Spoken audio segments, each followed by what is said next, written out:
Friends, welcome back to the channel. It's Switch 2 launch day, and to celebrate, we've got two brand new events happening in Scarlet and Violet. We've already got a video on the channel to take down the 7-star Tera raid event for Porygon2, but because we've got the Switch 2 and we've got the brand new update for Scarlet and Violet, the patch improvement, I thought it would be a good opportunity to jump in on this game with an updated build and talk a little bit more about the mass outbreaks, because the difference is massive. So in Paldea, Kitakami, and the Blueberry Terrarium, you're going to find mass outbreaks for Porygon 2. They're going to have shiny increased chances, so coming across a shiny Porygon 2 is going to be easier than ever. Now, the one thing I've noticed in the update is just the amount of Pokemon that appear in a mass outbreak compared to what they would do on the Switch. You'll see here a huge difference in the number spawning, and the area in which the Pokemon appear from the mass outbreak much wider than on the Switch.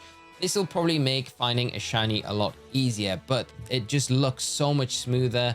The colors pop, everything just feels so much better. It's almost like a brand new game, and I'll probably say that a few times throughout this video, I am sure. Alongside these mass outbreak events though, they are running from the 5th until the 15th of June. We're going to see that 7-star Tera raid for Porygon 2 appearing in just Paldea. So to access this event in your game, you're going to need to make sure you are connected to the internet, then come into your menu screen into Pokeportal, then down into Mystery Gifts, then check Pokeportal News. That'll update you with the servers and update all of these events in your game for the time that they're running. So the build that we're featuring in today's video is going to be Gallade. It is a psychic and fighting type. Terra typing is going to be fighting. Held item going to be the Covert Cloak, and of course it is level 100, and make sure that those IVs are hyper trained, so they're all set to 31. The moveset is going to be Light Screen, Swords Dance, Sacred Sword, and Drain Punch, and the EV spread is going to be 252 EVs in attack and special defense, with the remainder put into HP with a careful nature. The ability here going to be its second base ability, Sharpness, so your Gallade should look like this once it's built in game. As always, the build will be down in the description below if you want to take a closer look at the details after the raid video, and I'll jump in now, take down this 7-star Porygon 2 and show you how easy it can be to do with the Gallade. And this is my first raid that I'm ever doing on my Switch 2 console, so I'm interested to see how the Tera raids look in this game since the update. Everything else in the game looks amazing. How quick is it coming into the raid as well? The difference between the Switch and the Switch 2 is night and day. I said I'd say it again, but it is like playing a completely different game. The video that we recorded earlier featuring Annihilate was done on my Switch. Since then, I've had my Switch 2 delivered, transferred everything over, so we're in our Switch 2. So this is a really good excuse to come in and see what it's like firsthand. I hope it's translating like it is featured for me in the video. We're going to start off with a Light Screen, turn 1. You've seen the Trick Room go up from the Porygon 2. That's going to last 5 turns. Light Screen will do the same for 5 turns. Turn 2, we're going to go for a Swords Dance. That's going to boost our attack +2 and allow us to do a little bit more damage this early part of the raid. So nice thing about the Covert Cloak is as well, I'll just mention while we've got the item choice here, is just to get around any secondary effects from the Tri-Attack. It can paralyze, burn, or freeze us, so it's got a large chance to be able to activate any of those status conditions on us. All of them pretty annoying to deal with in this raid. We've got Psychic, can reduce our special defense, and also Discharge that fires off later on. It can paralyze us as well. We don't need to worry about any of those in this raid. We just want to continually go for these Drain Punches for the first few turns here after the Light Screen and the Swords Dance. While it will chip away at us with those Tri-Attacks, it will steal some of our Terra Orb charge as well, so it means we're going to have to take an extra turn before we can Terrasilize. But that's fine. The next thing that we'll probably see after this Drain Punch is the shield go up. That's 85% of the raid timer or its HP being hit. And then we're just going to carry on going for these Drain Punches until we see that next notification where it nullifies stats and abilities on our side of the field. After that, we enter the second phase of this strategy, and then we can clean up this raid pretty quickly from there. So we just need to continually go for these Drain Punches as we chip away at it here before we can Terrasilize. Because once we can Terrasilize, we can do a little bit more damage. Just need to keep an eye on the Light Screen when it is fading, because we need to make sure that when it does go away, when that Trick Room does end, we set it up once again straight away. Now the Trick Room has ended, now the Light Screen's ended, we go for that Light Screen once again, be able to get it set up before this Porygon can move, so that's nice, so we can still keep that damage reduction going. And then we're just going to continually go for these Drain Punches. I think one more will put us at the point where we can terastallize after this, which is great. Be able to do a little bit more damage and get closer to it, nullifying our stats before we can start setting those swords dances up again, because after that point we want to primarily get to +6, but we're probably going to have to weave sword stances in between drain punches along the way. Now there we go, we can terastallize, so lock that in when that does become available, and hopefully we'll be able to see this. It's doing, I thought this might be patched in the new update. This is a little bit disappointing. Terastallization animation sometimes does this in the base games.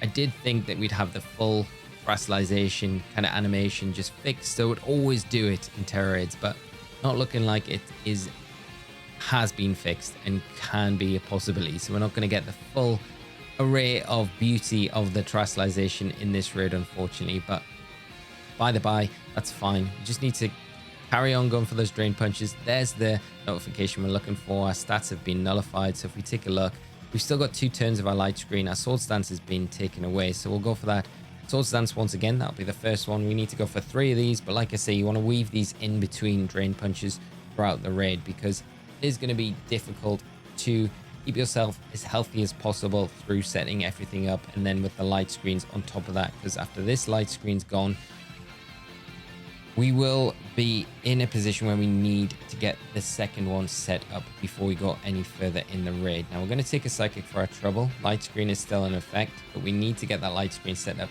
again before this next turn, and that's the big thing. So we can get that in place, we can take this next attack and start getting some of that health that we've lost back, and then we can start closing this raid up, and that's bit close for comfort here. So we'll get that drain punch off, we'll recover some health, we're +4. We need 1 more sword stance after this. That'll put us to +6, and then we should be able to close this one up.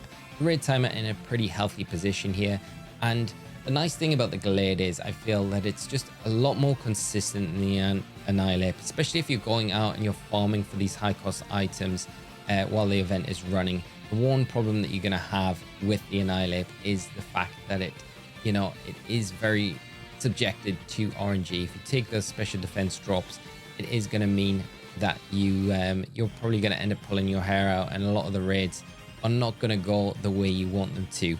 Now we've got enough health here. I'm going to go for that third and final sword stance. Do the same thing in your position if you can. We should be able to take this psychic pretty comfortably here, and now we're going to be in that spot where we can just go for those drain punches, close this raid up, and it should be a walk in the park from here. This is the first time doing the Porygon2 this weekend. Do let me know what Pokeball you caught yours in. I went for a lure ball. I think that was a good choice. Kind of color matches, so I like that.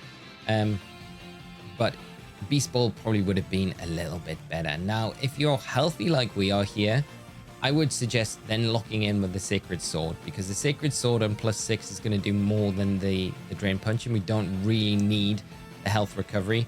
Now, the Sacred Sword going to break the shield. This is going to speed up the raid massively here. And even though the Porygon going to remove those negative effects from itself, it's going to throw out some attacks at us. 1 more Sacred Sword will be enough to close this up, and we'll be able to lock this pretty quickly. So it's not too far behind the Annihilate.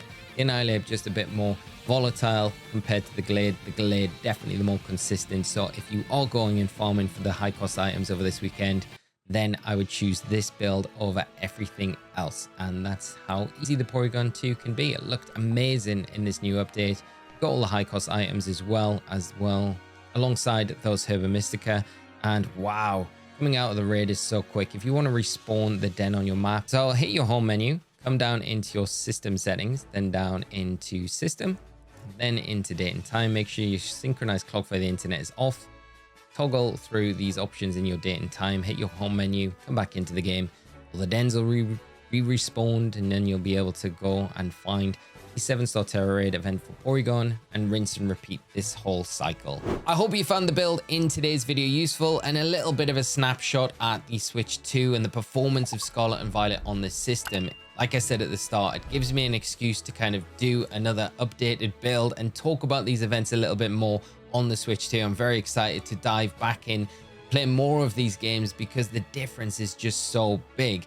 If you've got your own builds, as always, do drop them down in the comment section below to help others that might be having a harder time. I'd love to know what you've had success with against this 7-star Tera raid for Porygon 2. And also make sure you do subscribe to the channel to stay up to date with any updates we've got in regards to Scarlet and Violet and what differences there is between this version and the regular Switch version. Thank you so much for tuning in, friends. If you've picked up a Switch 2 yourself today, I hope you're having a lot of fun with it and enjoy these events when they're running. I look forward to seeing you all in another video very soon. So until the next one, friends, take care of yourselves and bye-bye.